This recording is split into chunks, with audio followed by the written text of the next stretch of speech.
Hello dears, ಎಲ್ಲರೂ ಹೇಗಿದ್ದೀರಾ? ಎಲ್ಲರೂ ಚೆನ್ನಾಗಿದ್ದೀರಾ ಅಂತ ಅಂದ್ಕೊಳ್ತೀನಿ. So welcome back to my YouTube channel ನಿಮ್ಮ ಬ್ಲಾಗ್ಸ್. ಸೊ ಇವತ್ತಿನ ಎರಡು ಕನಸು ಎಪಿಸೋಡ್ 5 ಜವಾಬ್ದಾರಿ.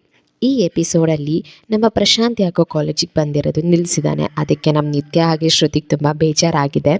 ನಿತ್ಯ ಅವಳು ಹೊಡೆದಿರೋದಕ್ಕೆ ಅವ್ನು ಕಾಲೇಜಿಗೆ ಬಂದಿಲ್ಲ ಅಂತ ಅಂದ್ಕೊಂಡು ಅವಳು ಏನೋ ಅವ್ನ ಮನೆಗೆ ಹೋಗೋಣ ಅಂತ ಪ್ಲ್ಯಾನ್ ಮಾಡಿದ್ದಾಳೆ. ಸೊ ನಮ್ಮ ಪ್ರಶಾಂತ್ ಮನೆಗೆ ಅವರಿಬ್ಬರು ಹೋಗ್ತಾರಾ, ಹಾಗೆ ನಮ್ಮ ಶರತ್ ಕ್ಲಾಸ್ ಮಿಸ್ ಮಾಡಿರೋದಕ್ಕೆ ಅವರಿಬ್ರಿಗೂ ಏನು ಪನಿಷ್ಮೆಂಟ್ ಕೊಡ್ತಾರೆ, ಮತ್ತೆ ಪನಿಷ್ಮೆಂಟ್ ಕೊಡ್ತಾನ, ಇಲ್ಲ ನಮ್ಮ ಶ್ರುತಿ ಮಾತಾಡಿ ಎಲ್ಲ ಸಾಲ್ವ್ ಮಾಡ್ತಾಳೆ. ಸೊ ಇದನ್ನು ಈ ಎಪಿಸೋಡಲ್ಲಿ ನೋಡ್ಕೊಂಡು ಬನ್ನಿ. ಜವಾಬ್ದಾರಿ. 15 ದಿನಗಳಾದರೂ ಪ್ರಶಾಂತ್ ಕಾಲೇಜಿಗೆ ಬರದೇ ಇದ್ದಿದ್ದು ನೋಡಿ ನಿತ್ಯ ತನಗೆ ತಾನೇ ಬೈಕೊಂಡು, ಪಾಪ ಪ್ರಶಾಂತ್, ಅವ್ನು ಗಲಾಟೆ ಮಾಡಿದ್ದು ನನ್ನಿಂದ ತಾನೇ. ಶ್ರುತಿ ಹೇಳ್ತಾಳೆ, ಪಾಪ ಕಣೆ, ಎಲ್ಲರ ಮುಂದೆ ನೀನು ಹೊಡೆದು ಅವನಿಗೆ ತಪ್ಪು ಮಾಡಿದೆ.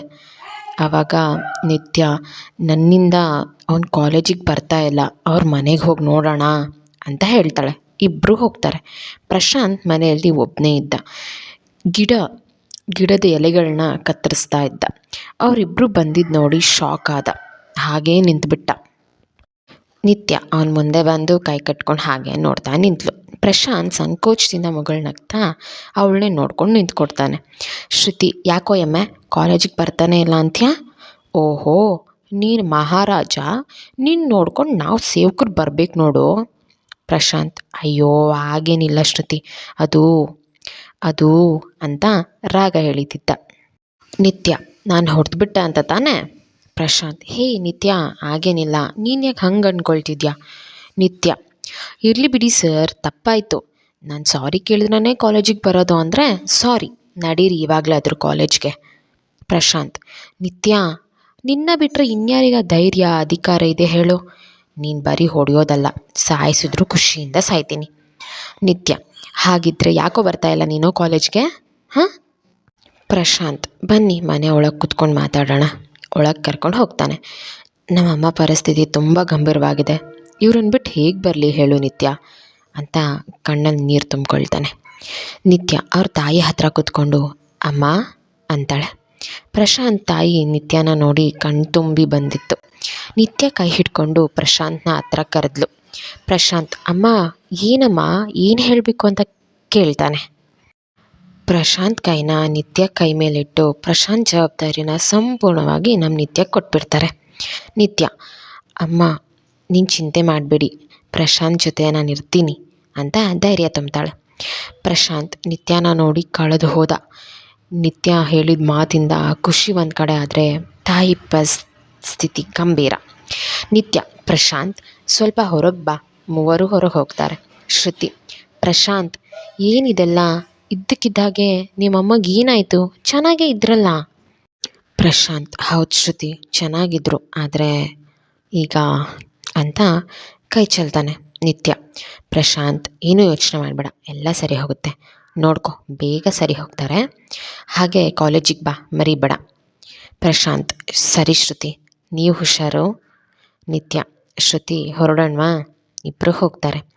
ನಿತ್ಯ, ಶ್ರುತಿ ಕಾಲೇಜಿಗೆ ಬರ್ತಾರೆ. ಕ್ಲಾಸಿಗೆ ಬೇರೆ ಲೇಟ್ ಆಗಿರೋದ್ರಿಂದ ಕ್ಲಾಸ್ಗೆ ಹೋಗೋದಕ್ಕೆ ಮುಂದಾಗ್ತಾರೆ. ಶರತ್ ಕ್ಲಾಸ್ ರೂಮ್ನ ಬಾಗಿಲಲ್ಲೇ ಫೋನಲ್ಲಿ ಮಾತಾಡ್ಕೊಂಡು ನಿಂತಿರ್ತಾನೆ. ಶ್ರುತಿ ಮತ್ತು ನಿತ್ಯ ಅವನನ್ನು ನೋಡಿದ ತಕ್ಷಣ ಅಲ್ಲಿಂದ ವಾಪಸ್ ಓಡೋಗೋದಕ್ಕೆ ಹೋಗ್ತಾರೆ. ಅಷ್ಟರಲ್ಲಿ ಶರತ್ ನೋಡಿಬಿಟ್ಟ. ಇವ್ರೇನು ಕ್ಲಾಸಿಗೆ ಬಂಕ್ ಮಾಡಿ ಈ ಥರ ಸುತ್ತಾಡ್ತಿದ್ದಾರಲ್ಲ? ಶ್ರುತಿ, ನಿತ್ಯ ಅಲ್ಲೇ ಸ್ಟಾಪ್. ಹಿಂದೆ ತಿರುಗಿ ನೋಡಿಬಿಟ್ಟ. ಅಯ್ಯೋ, ನೋಡಿಬಿಟ್ರು ಕಣೆ. ಹತ್ರ ಹೋಗ್ತಾರೆ. ಶರತ್, ಇದೇನು ಕಾಲೇಜ್ ಅಂದ್ಕೊಂಡಿದ್ದೀರಾ ಇಲ್ಲ ಫಿಶ್ ಮಾರ್ಕೆಟ್ ಅಂದ್ಕೊಂಡಿದ್ದೀರಾ? ನಾನು ನಿಮ್ಮನ್ನು ತುಂಬ ಅಬ್ಸರ್ವ್ ಮಾಡ್ತಿದ್ದೀನಿ. ನಿನ್ನೆ ನೋಡಿದ್ರೆ ಪೋಸ್ಟ್ ಆಫೀಸ್ ಹತ್ರ ಸುತ್ತಾಡ್ತಿದ್ರಿ, ಇವಾಗ ಇಷ್ಟು ಲೇಟಾಗಿ ಕಾಲೇಜಿಗೆ ಬರ್ತಿದ್ದೀರಾ. ಲೇಟಾಗಿ ಬಂದಿರೋದು ಅಲ್ಲದೆ ಎಲ್ಲಿ ಓಡೋಗ್ಲಿ ಅಂತ ನೋಡ್ತಾ ಇದ್ದೀರಾ? ಶ್ರುತಿ, ಸರ್ ಅದು ಅಂತ ರಾಗ ಎಳಿತಿದ್ಲು. ನಿತ್ಯ, ಅಲ್ಲ ಸರ್, ಅದು ಕ್ಲಾಸ್ ಮಿಸ್ ಮಾಡಿ ಹೋಗೋದೇನಿದೆ, ಮುಖದ ಮೇಲೇ ಹೋಗಿದ್ದು ಅಂತ ವಾದ ಮಾಡಿದ್ಲು. ಶರತ್, ನೀನು ನಿನ್ನ ತಪ್ಪನ್ನ ತಪ್ಪು ಅಂತ ಒಪ್ಕೊಳ್ಳೋದೇ ಇಲ್ಲ ಅಲ್ವಾ? ಸರಿ, ಇವಾಗ ಯಾಕೆ ಲೇಟು? ನಿತ್ಯ, ನಾನು ತಪ್ಪೇ ಮಾಡಿಲ್ಲ ಅಂದರೆ ಆ ತಪ್ಪನ್ನು ನಾನು ಯಾಕೆ ಒಪ್ಕೊಳ್ಳಿ? ಇಷ್ಟಕ್ಕೂ ನಾವೇನು ಸುತ್ತಾಡ್ತಾ ಇರಲಿಲ್ಲ, ಪ್ರಶಾಂತ್ ನೋಡೋಕೆ ಹೋಗಿದ್ವಿ. ಪ್ರಶಾಂತ್ ತಾಯಿಗೆ ಹುಷಾರಿರಲಿಲ್ಲ, ಇಷ್ಟೋ ತನಕ ಅಲ್ಲೇ ಇದ್ವಿ. ಅವ್ರ ತಾಯಿಗೆ ಹುಷಾರಿಲ್ಲ, ಕ್ಲಾಸಿಗೆ ಬರೋಕ್ಕಾಗದೆ ಅಲ್ಲಿ ಒದ್ದಾಡ್ತಾ ಇದ್ದಾನೆ ಪಾಪ. ನೀವು ನೋಡಿದ್ರೆ ಹೀಗೆ ಹೇಳ್ತಿದ್ದೀರಾ, ನಾವು ಕ್ಲಾಸ್ ಒಳಗಡೆ ಇದ್ದರೂ ತಪ್ಪು, ಏನು ಮಾಡಿದ್ರೂ ತಪ್ಪು, ಒಟ್ಟಿನಲ್ಲಿ ತಪ್ಪು ಹುಡುಕ್ತಾ ಇರ್ತೀರ. ಶರತ್, ಸುಮ್ಮನೆ ಹಾಗೆ ನಿಂತಿದ್ದ. ಮನಸ್ಸಲ್ಲಿ ಇವ್ರು ಮಾತಾಡ್ತಾ ಇರೋದು ಸರಿನೋ, ಇವ್ರು ನಡ್ಕೋತಾ ಇರೋದು ಸರಿನೋ ಒಂದು ಅರ್ಥ ಆಗ್ತಾಯಿಲ್ಲ ಅಂತ ಹೇಳ್ಕೊಂಡು okay get in the class ಅಂದ. ನಿತ್ಯ, ನಾನು ಸ್ವಲ್ಪ ಜಾಸ್ತಿ ಮಾತಾಡಿದ್ನಾ? ಆದರೂ ಪರವಾಗಿಲ್ಲ, ಸೈಲೆಂಟ್ ಆದ್ರಲ್ಲ ಸಾಕು ಅಂತ ಮನಸ್ಸಲ್ಲೇ ಅನ್ಕೋತಾಳೆ. ಸಂಜೆ ಆಯಿತು. ಕ್ಲಾಸ್ ಎಲ್ಲ ಮುಗಿದ ನಂತರ ಮತ್ತೆ ಶ್ರುತಿ ಹಾಗೆ ನಿತ್ಯ ಪೋಸ್ಟ್ ಆಫೀಸ್ ಕಡೆ ಹೋದರು. ಶರತ್ ಕೂಡ ಅಲ್ಲಿಗೆ ಬಂದಿರ್ತಾನೆ. ಮತ್ತು ಅವ್ರನ್ನ ನೋಡಿ ನೀನಾ ಅಂದ. ನೀನು ಮನೆಗೆ ಹೋಗದೆ ದಿನ ಇಲ್ಲೇನು ಮಾಡ್ತಿರ್ತೀಯ? ನಿತ್ಯ, ನೀವೇನು ಸರ್, ನಾನು ಎಲ್ಲಿ ಹೋದರೂ ನೀವು ಅಲ್ಲೇ ಬರ್ತಿರ್ತೀರಾ? ಶರತ್, ಇದು ಪೋಸ್ಟ್ ಆಫೀಸ್, ನಿಮ್ಮ ಮನೆ ಅಲ್ಲ. ಹೌದು, ನೀನು ಇಲ್ಲೇನು ಮಾಡ್ತಿದ್ದೀಯಾ? ನಿತ್ಯ, ಹಾಂ, ನಮ್ಮ ಅಜ್ಜಿಗೆ ಲೆಟರ್ ಬರೀತಿರ್ತಾರೆ, ಅದನ್ನು ಓದಿಲ್ಲ ಅಂದರೆ ನಮ್ಮ ಅಜ್ಜಿಗೆ ನಿದ್ದೆ ಬರಲ್ವಂತೆ, ಅದಕ್ಕೆ ತೊಗೊಂಡು ಹೋಗೋಣ ಅಂತ ಬರ್ತೀನಿ. ನೀವೇನಿಲ್ಲಿ? ಶರತ್, ನಮ್ಮ ತಾತಗೂ ಅವ್ರ ಹಳೆ ಲವರ್ ಲೆಟರ್ ಬರೀತಿದ್ರು, ಅದನ್ನು ತೊಗೊಳಕ್ಕೆ ಬಂದಿದ್ದೀನಿ. ನಿತ್ಯ, ಏನು, ನಿಮ್ಮ ತಾತಗೆ ಲವರಾ? ಸೂಪರ್ ಅಲ್ವಾ ಅಂತ ಕಿಂಡಲ್ ಮಾಡಿದ್ಲು. ಶರತ್, ನಿತ್ಯ ಆಯಿತು ತೊಗೊಳ್ಳಿ. ಇಬ್ಬರು ಲೆಟರ್ಸ್ನ ತೊಗೊಂಡು ಅವ್ರವ್ರ ಮನೆಗೆ ಹೋದರು. ಶರತ್ ಬಂದಿದ್ದ ಲೆಟರ್ಸ್ನ ತೊಗೊಂಡು ಅವ್ನ ರೂಮಲ್ಲಿ ಕೂತ್ಕೊಂಡು ಲೆಟರ್ನ ಓದ್ಕೊಂಡು ಕೂತಿದ್ದ. ಅಲ್ಲಿಗೆ ಅವ್ರ ಅಕ್ಕ ಕೂಡ ಬಂದರು. ಆ ಕಡೆ ನಮ್ಮ ನಿತ್ಯ ಕೂಡ ಅವಳಿಗೆ ಬಂದಿದ್ದ ಲೆಟರ್ನ ಬಾಲ್ಕನಿಯಲ್ಲಿ ಓದ್ತಾ ಕೂತಿದ್ಲು. ಅಲ್ಲಿಗೆ ನಮ್ಮ ಶ್ರುತಿ ಕೂಡ ಬಂದಳು.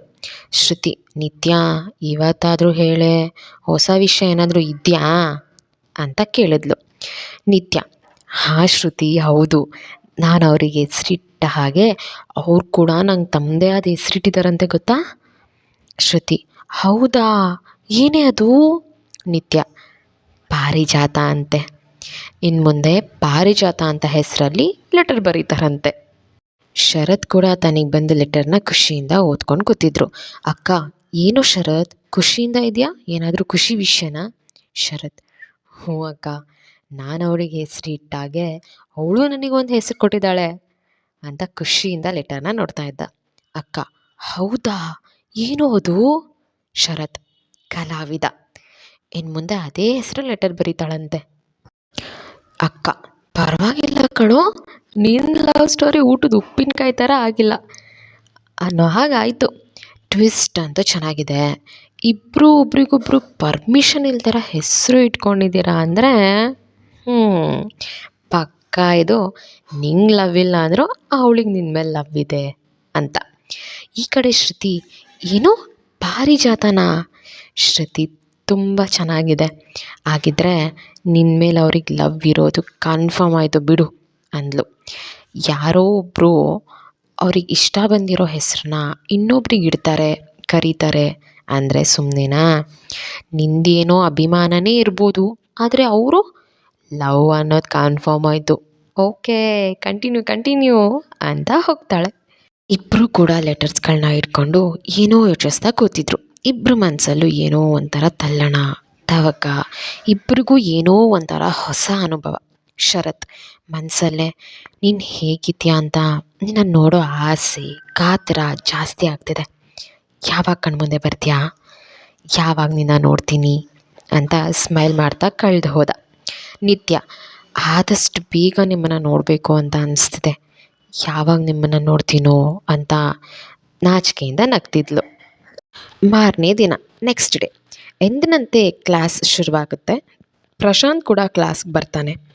ನಿತ್ಯ ಪ್ರಶಾಂತ್ನ ನೋಡಿ ಖುಷಿಯಿಂದ, ಓ ಪ್ರಶಾಂತ್ ಬಂದ್ಯಾ ಅಂದ್ಲು. ಅಮ್ಮ ಹೇಗಿದ್ದಾರೆ, ಹುಷಾರಾದ್ರಾ?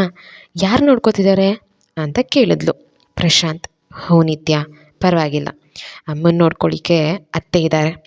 ನಿತ್ಯ, ಹೌದಾ, ಬಾ ಕ್ಲಾಸ್ಗೆ ಹೋಗೋಣ ಅಂತ ಕ್ಲಾಸ್ಗೆ ಹೋಗ್ತಾರೆ. ಪ್ರಶಾಂತ್ ಬಂದ ಕಾರಣ ನಿತ್ಯ ಪ್ರಶಾಂತ್ ಪಕ್ಕ ಕೂತ್ಕೊಳ್ಳೋಕ್ಕೆ ಲಾಸ್ಟ್ ಬೆಂಚ್ಗೆ ಹೋಗ್ತಾಳೆ. ಪ್ರಶಾಂತ್ ಫುಲ್ ಖುಷಿ. ಅಲ್ಲಿದ್ದ ನಿತ್ಯ ಅವನ ಪಕ್ಕ ಕೂತಿದ್ದು ನೋಡಿ ಅವನಿಗೆ ತುಂಬ ಖುಷಿಯಾಗಿತ್ತು. ಶರತ್ ಕ್ಲಾಸಿಗೆ ಬರ್ತಾನೆ. ಎಲ್ಲರೂ ಅವನಿಗೆ ಗುಡ್ ಮಾರ್ನಿಂಗ್ ಹೇಳ್ತಾರೆ. ಮತ್ತು ನಿತ್ಯ ಲಾಸ್ಟಲ್ಲಿ ಕೂತಿದ್ದು ನೋಡಿ ನಿತ್ಯಗೆ ತನ್ನ ಕ್ಲಾಸ್ ಕೇಳೋದು ಇಂಟ್ರೆಸ್ಟ್ ಇಲ್ಲ ಅಂತ ತಿಳ್ಕೊಂಡು, ಯಾರಿಗೆ ಕ್ಲಾಸ್ ಕೇಳೋ ಇಂಟ್ರೆಸ್ಟ್ ಇಲ್ವೋ ಅವ್ರು ಇಲ್ಲಿಂದ ಹೋಗ್ಬೋದು ಅಂದ. ಹಾಗೆ ನಾವು ಏನೂ ತಪ್ಪು ಮಾಡಿಲ್ಲ ಅಂತ ವಾದ ಮಾಡೋದು ಬೇಡ, ಬೆಳಗ್ಗೆ ಮೂಡ್ ಆಫ್ ಆಗುತ್ತೆ ಅಂತ ಹೇಳ್ದ. ಆದರೂ ಯಾರೂ ಮಾತಾಡಲಿಲ್ಲ. ವಾದ ಮಾಡೋದು ಬೇಡ ಅಂದಿದ್ದು ತನಗೆ ಅಂತ ಗೊತ್ತಾಗಿ ಅಲ್ಲಿಂದ ಎದ್ದು ಹೋದ್ಲು ನಿತ್ಯ. ನಿತ್ಯ ಎದ್ದೋಗಿದ್ದು ನೋಡಿ ಫಸ್ಟ್ ಟೈಮ್ ಪಕ್ಕದಲ್ಲಿ ಕೂತಿದ್ದ ಪ್ರಶಾಂತ್ಗೆ ತುಂಬ ಬೇಜಾರಾಯಿತು. ಇದಕ್ಕೆ ಪ್ರಶಾಂತ್ಗೆ ಶರತ್ ಮೇಲೆ ಕೋಪ ಬಂತು. ನಿತ್ಯ ಆವತ್ತಿಂದ ಶರತ್ ಕ್ಲಾಸ್ನ ಅಟೆಂಡ್ ಮಾಡೋದೇ ನಿಲ್ಲಿಸಿದ್ಲು. ಓಕೆ, ಎಪಿಸೋಡ್ ನೋಡ್ಕೊಂಡು ಬಂದಿರಲ್ಲ. ಸೊ ಈ ಎಪಿಸೋಡಲ್ಲಿ ನಮ್ಮ ಪ್ರಶಾಂತ್ ಅವರ ತಾಯಿನ ನೋಡ್ಕೊಳ್ಳುವಂತಹ ಜವಾಬ್ದಾರಿ ಅವನ ಮೇಲಿದೆ. ನಿತ್ಯ ಅವನಿಂದ ಅವಳು ಕಾಲೇಜಿಗೆ ಬರ್ತಿಲ್ಲ ಅಂತ ಅಂದ್ಕೊಂಡು ಅವಳು ಅವ್ರ ಮನೆಗೆ ಹೋಗಿ ಪ್ರಶಾಂತಿಗೆ ಸಮಾಧಾನ ಮಾಡಿ ಅವ್ರ ಅಮ್ಮಂಗೂ ಧೈರ್ಯ ತುಂಬಿ ಪ್ರಶಾಂತ್ನ ಕಾಲೇಜಿಗೆ ಬರೋ ಹಾಗೆ ಮಾಡ್ತಾಳೆ. ಇನ್ನೊಂದು ಕಡೆ ನಮ್ಮ ಶರತ್ ಹಾಗೆ ನಿತ್ಯ ಪೋಸ್ಟ್ ಆಫೀಸಲ್ಲಿ ಸೆಕೆಂಡ್ ಟೈಮ್ ಅಂದರೆ ಮುಖಾಮುಖಿ ಆಗಿರೋದು ಫಸ್ಟ್ ಟೈಮ್. ಇಬ್ಬರು ಕೂಡ ಈ ಥರ ಮೀಟ್ ಆಗಿದ್ದಾರೆ.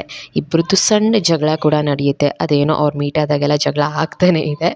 ಸೊ ಈಗ ಇಬ್ಬರು ಲೆಟರ್ಸ್ಗಳು ಓದ್ಕೊಂಡಿದ್ದಾರೆ. ಅವರಿಬ್ಬರು ಒಬ್ರನ್ನೊಬ್ಬರನ್ನ ಮೀಟ್ ಮಾಡಬೇಕು ಅಂತ ವೆಯ್ಟ್ ಮಾಡ್ತಾ ಇದ್ದಾರೆ. ಮುಂದಿನ ಎಪಿಸೋಡ್ಗಳಲ್ಲಿ ಅವ್ರು ಮೀಟ್ ಮಾಡ್ತಾರಾ, ಏನಾಗುತ್ತೆ ಅನ್ನೋದನ್ನು ತಿಳ್ಕೊಳ್ಳೋಣ. ಅಲ್ಲಿ ತನಕ ಕೇಳ್ತಾ ಇರಿ ನಿಮ್ಮ ವ್ಲಾಗ್ಸ್. ಮತ್ತು ಆದಷ್ಟು ಬೇಗ ಇನ್ನೊಂದು ಎಪಿಸೋಡ್ ತೊಗೊಂಡು ನಿಮ್ಮ ಮುಂದೆ ಬರ್ತೀನಿ. ಎಲ್ರಿಗೂ ಲವ್ ಯು, ಬಾಯ್.